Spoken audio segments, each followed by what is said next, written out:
Hey guys, I'm Naya and welcome back to the channel. Today I decided to do the hand trap tier list. I haven't done one in a while and I don't think the format is going to be any different for the next couple of weeks, so we're gonna rank the hand traps. I have the usual ones, I cut a couple, I added a couple, and I changed up the tiers. I felt like I sort of backed myself up in a corner with the tiers, especially with the staple ones, since it's never quite obvious what's staple in like the best decks or staple for any deck that's able to utilize those cards that might not be played in the top decks in the format, and you get the entire confusion probably. I just decided to change the tiers and I think these ones are much more suitable. So before we get into the tier list, I just want to quickly shout out my Patreons. A Patreon video is coming very soon, but I decided to do Mayo Day, and since my mail hasn't arrived yet, there's nothing for me to record for you. So I think I'm only waiting for a couple more packages and then a video will be dropping very, very soon. I'm very thankful for your support. And if any of you guys want to check the Patreon, you can always find the link in the description below.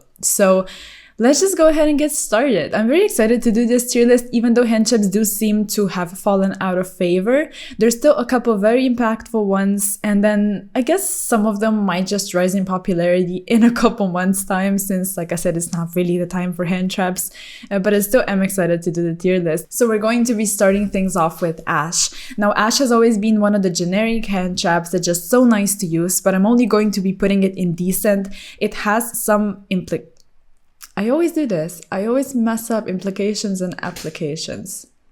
If you have watched this channel for some time, you will know this.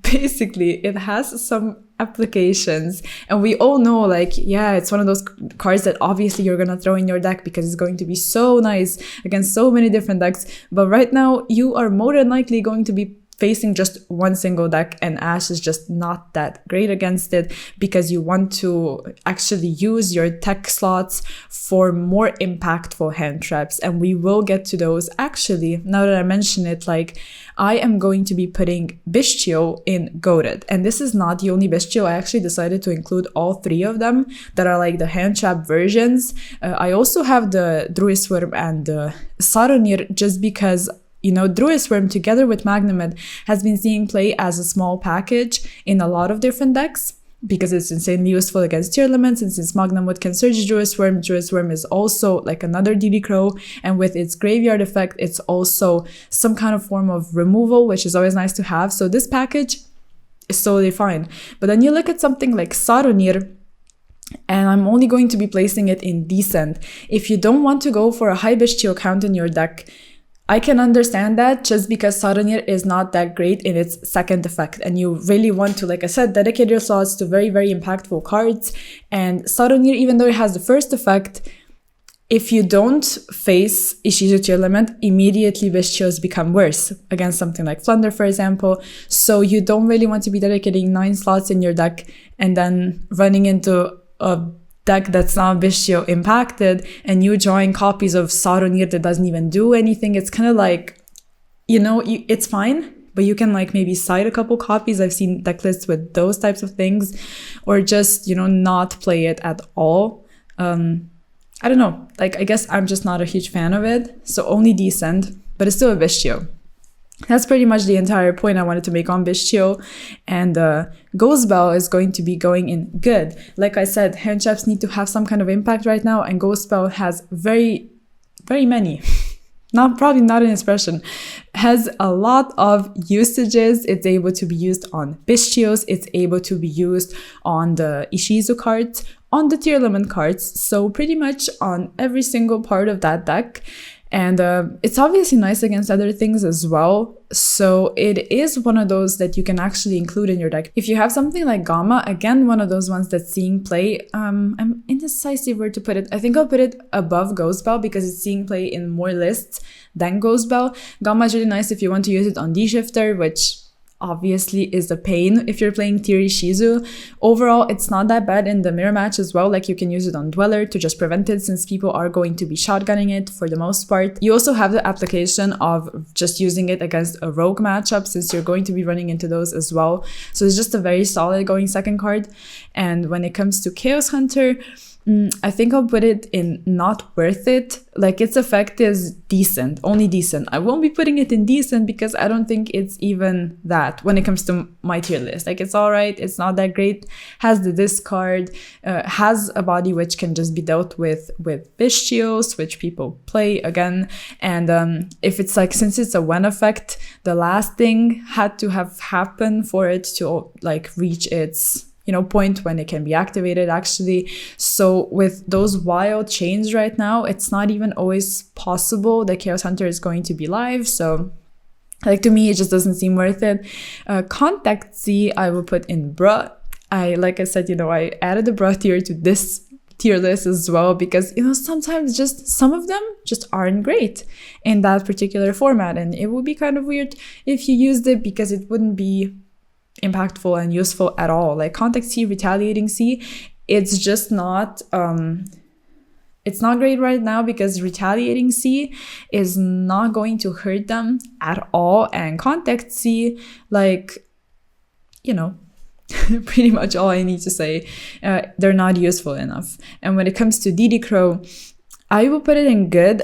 I do think it should be somewhere towards the bottom just because, like, Flunder can search it, for example, so it's fine, but it's worse than Bestios, so immediately it's going to fall lower on the tier list because Bestios do provide a second effect and a body, but DD Crow can actually be used on a lot of different cards, not just specific light or dark monsters. So they have some, I guess, good and bad things about them, but I still do think DD Crow is just a bit worse.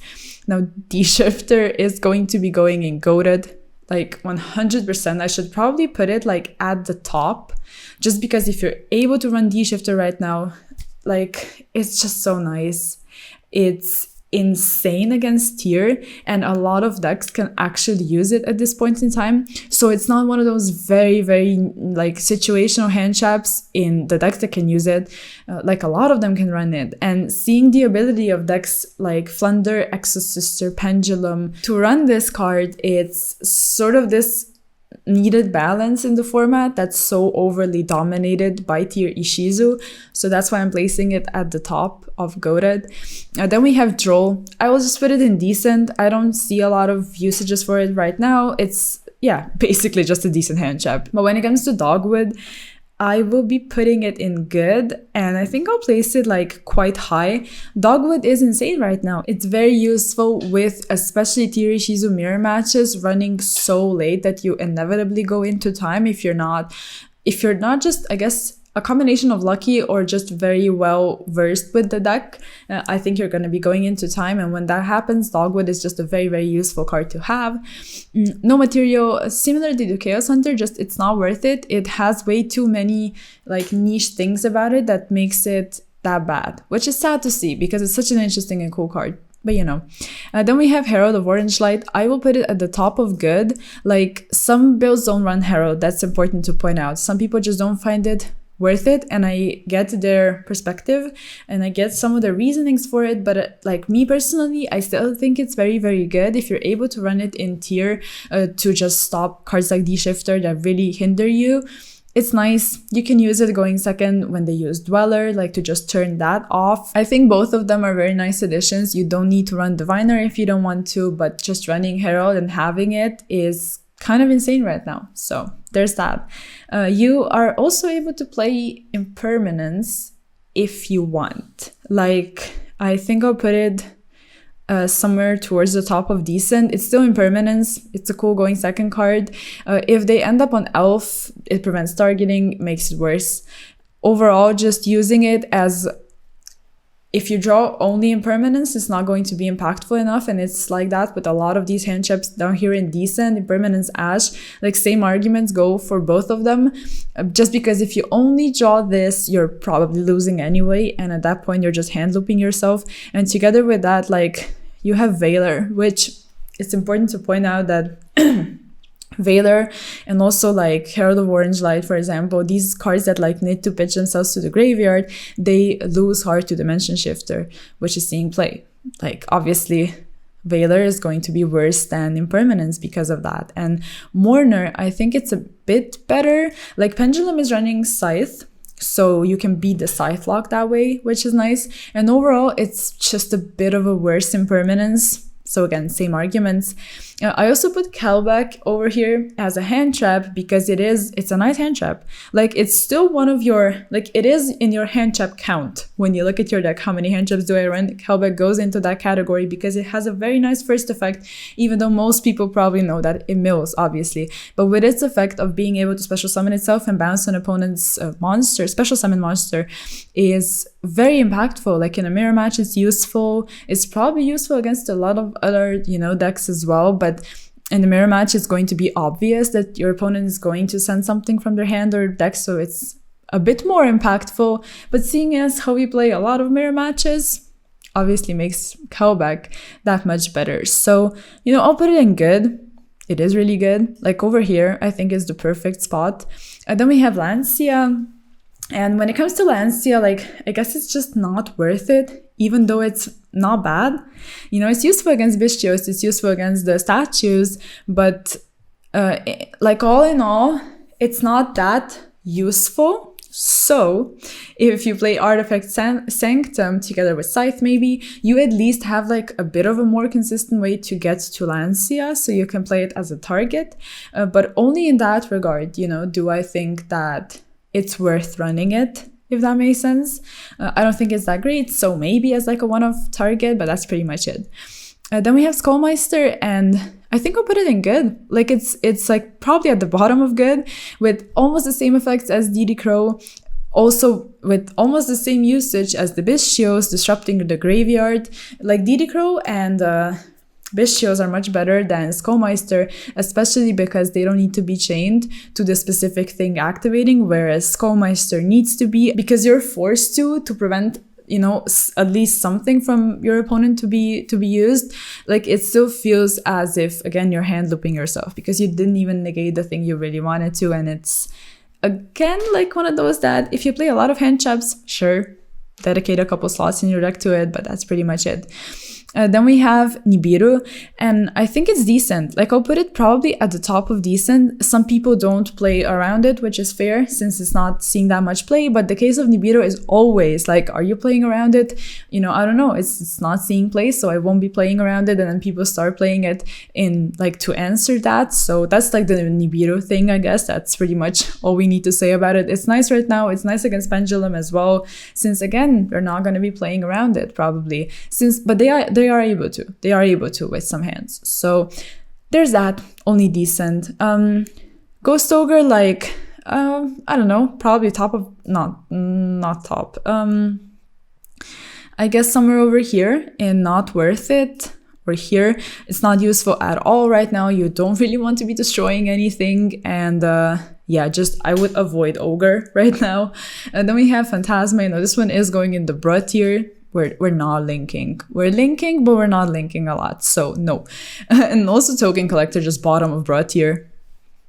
Not seeing play at all. And then we also have Cherries, which like it's so cool to see Cherries be put in something like good. Like over here is probably fine. Like this one is like obviously a staple in the tier deck. This one, yeah, probably as well. But these ones over here, they feel almost on the same power level. Like maybe we could do it like this since more people play Cherries, but Cherries is very, very, very useful. So if you decide to build your side deck that way, I think it's fair to dedicate 3 slots to Cherries because it is going to be useful not only against the mirror match, but against Sprite as well since you're playing their links. So yeah, I think it does make it worth it. And with that, we are going to be ending this tier list. I think I'm satisfied with it, and you guys just let me know if you liked it, if you agree, disagree. And yeah, if you liked the video, of course, like it, sub to the channel, check out all of the social media, and I'll see you in the next one. Peace.